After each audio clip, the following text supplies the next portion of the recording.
જય સચ્ચિદાનંદ. આખા દિવસનો પુરુષાર્થ આપણે સૂક્ષ્મતમ દોષો અને એનું પરિણામ શું આવે એ સૂક્ષ્મતમ દોષ આપણે જીતી ગયા તો પહેલી વાત શુદ્ધાત્માનો સ્પષ્ટ અનુભવ થાય.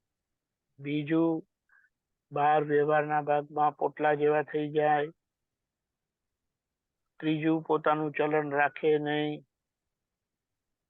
આપણે કહીએ એ બધું કનેક્ટેડ જ છે, પણ છતાં આપણે સમજ્યા બધા પેલા શું કહેવાય બેન્ચમાર્ક કહીએ કે એનું પ્રમાણ આપણને જડે. અને પછી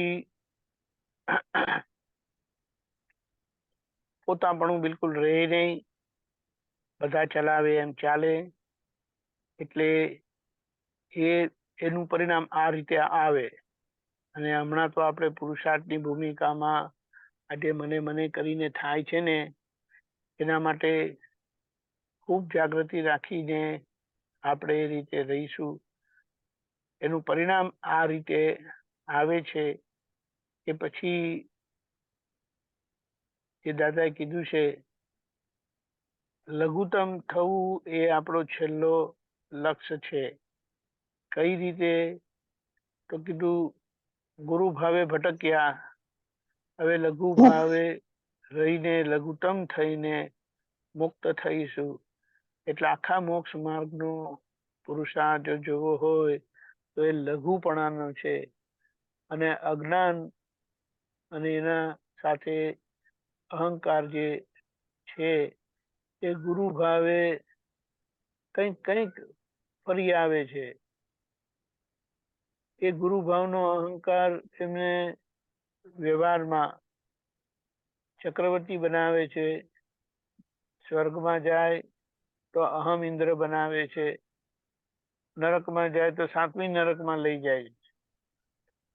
અને જો પ્રાણીઓમાં જાય તો એમ કહેવાય કે સિંહ જેવા થાય. પણ મુદ્દો સમજવાનો એ કે અહંકાર શું ના કરે.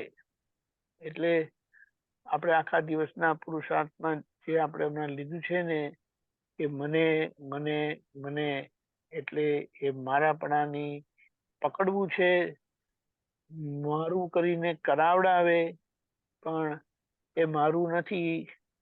કારણ કે મને જે જ્ઞાન થયેલું છે, દાદાની કૃપાથી જે જ્ઞાન થયેલું છે, તે દ્રવ્ય ગુણ પર્યાયથી હું શુદ્ધાત્મા છું.